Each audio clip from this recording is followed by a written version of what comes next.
St. Simon Says, narrated by me, the author, Vanessa Echols. Chapter 1. Sharmelle walked into the ballroom, and everybody was dead. They were all on the carpeted floor, a few near a 10-foot-long table, the others scattered throughout the dimly lit room. It looked like a few chairs were overturned, but most of them were still where they should have been, neatly and uniformly placed around the circular banquet tables. Only the table centerpieces of white calla lilies looked untouched. Sharmelle stood at the back of the ballroom, surveying the scene. She counted the number of people on the floor, exactly 29, all of them teenagers. She was sure she recognized them all, every single one of them. Then she saw the trail of bright red stains, a trail leading to a pair of scissors also stained red, in the right hand of her neighbor's daughter, Suzanne. Sharmelle walked over to her, took a deep breath, and burst out laughing. Scissors? So this year the weapon of choice is scissors? She had trouble talking while she was laughing uncontrollably. Suzanne was the first victim to jump to her feet, then the rest of them, all screaming happy birthday, then circling Sharmelle and singing the Stevie Wonder happy birthday song. The young people outdid themselves with this year's birthday surprise.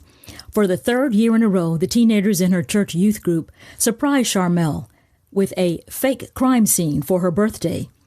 It was in honor of her other job, private investigator. They insisted on staging a crime scene, even though she told them several times that none of her cases ever involved the things they'd imagined, like gory murder scenes or high-profile kidnappings. In fact, she knew if she told them about most of her cases, they'd find them rather boring. Insurance fraud, the occasional unfaithful spouse, and disability claims. Nothing that could compete with the glamorous life of a PI in a Netflix series or a hit TV show. Despite that, she loved the job, and she loved being her own boss, president and CEO of St. Simon Investigations in Pearl City, Georgia. But her first love was doing the job of the Lord's work. For the past 4 years, she served as Director of Youth Ministries at the historic First Avenue Missionary Baptist Church, affectionately known throughout the community as First Ave. She supervised a small but mighty staff of 2, an administrative assistant and the Youth Ministries Assistant Director, her best friend, Gwendolyn. Gwendolyn Watson was in charge of the middle school program, which had grown from 11 to 42 students in 3 years. Sharmelle was convinced that Gwendolyn had a special gift of communicating with the preteens, even though her own children hadn't reached the age yet. She and her husband had twin 6-year-old rambunctious boys, Sharmelle's godsons. Sharmelle and Gwendolyn met and became instant best friends in the 8th grade. And Sharmelle made a point of never calling Gwendolyn by her birth name. She was, and Sharmelle vowed, would always be W2.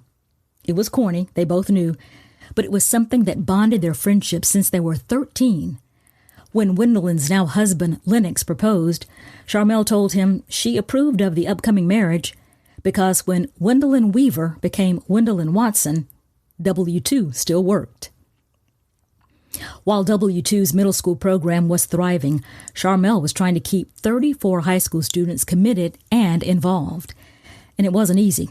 She was competing for their time with school activities and part-time jobs. It was a challenge, trying to come up with activities and programs to keep them interested. But she was pleased that whatever she was doing was working. The high school ministry grew in numbers each year, and so far, no students dropped out or lost interest. So she was especially touched that 29 of them showed up for her birthday surprise. She had an idea how they pulled it off, reserving a ballroom at one of the top hotels in the area, the Parkhurst. She was sure her neighbor Suzanne persuaded her father, Robert, to donate the room for a few hours. There was an advantage to having a father who was general manager of the ritzy Parkhurst Hotel right in the heart of downtown Pearl City. Sharmelle was impressed with the attention to detail, and she was sure Robert was responsible for that, too. The birthday buffet included all of her party favorites, including sliders, meatballs, wings, and instead of a traditional birthday cake, a tower of German chocolate cupcakes. The food was amazing, but what she enjoyed most was watching how excited the youth group members were to help her celebrate. She felt a deep sense of joy as she watched them scarf down food, laugh, and just enjoy being around each other. I leave here with a happy heart, she thought to herself, as the hotel restaurant staff started to clean the area, their sign that it was time to go.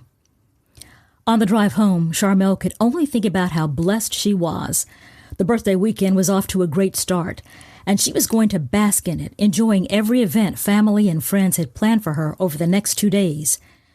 She was facing a busy week ahead. She had 2 new potential clients scheduled for consultations with St. Simon Investigations and a report for a local legal firm, suing a woman in a grocery store slip and fall.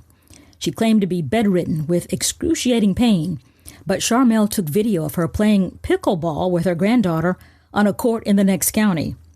And St. Simon Investigations wasn't the only thing on the weekly agenda. Sharmelle was also co-chairing the committee, planning a celebration to mark the church's 125th anniversary in 3 months. Sharmelle was grateful for the gift of time management, so she wasn't feeling too overwhelmed. But the reality was she was holding down 2 full-time jobs that she thoroughly enjoyed. And those 2 jobs never overlapped. At least they didn't. Until now.